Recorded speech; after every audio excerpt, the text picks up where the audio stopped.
ونشوف شوف خالد عيسى يا رباه يا الله يا مروان عطية في مكان لكن صارت مقطوعة. الدقائق الأولى الأخطاء يا رباه. متابعة من وسام انهم يواجهوا امامهم في هذا التوقيت في مشهد خالد. يا للتصدي يا للكرة يا رامي ربيعة يا الدقائق الاولى التي يحاول فيها النادي الاهلي ان يبدأ هذه القمة. ربع ساعة اولى ستكون صعبة. وسام تتكلم عن مباراة أيضا جماعة ودية مع الرجاء في 2014 وفي 2007 مباراة ودية كانت مع الرجاء. شوف الكرة شوف المحاولة شوف الكرة شوف الهفوة. الله الله الله الله. قارة أفريقيا تتقدم عن طريق بطلها الكبير عن طريق بطلها الكبير.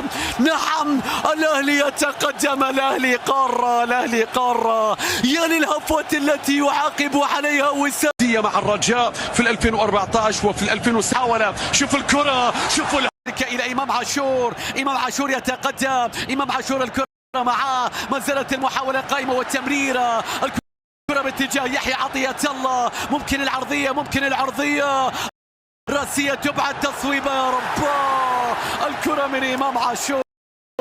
شوف حسرته شوف ندمه في اللقطة الماضية بعد نقلات أهلاوية وكرة كانت عن طريق اللاعب الذي نشاهد يحيى عطية الله. خطير في الجهة اليسرى خطير في الجهة اليسرى. الأهلي المصري مشاهدينا متابعين بألقاب عديدة جدا كان آخرها بطولة السوبر المصري اللي كانت تحمل حتى صارت مقطوعة صارت مرتدة. يا للسرعة يا للسرعة يا للقطة يا للقطة. وسام أبو علي صارت الكرة عرضية يا رباه.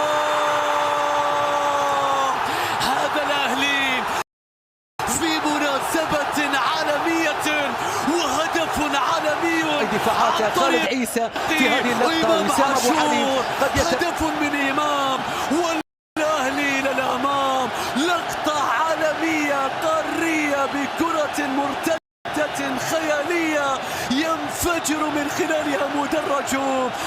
يحمل مع النادي الأهلي ذكريات كبيرة جدا عن لقطة هدف ثالث لمصلحة النادي الأهلي. يتقدم بيلعب له كرة. الله فضلا وليس أمرا.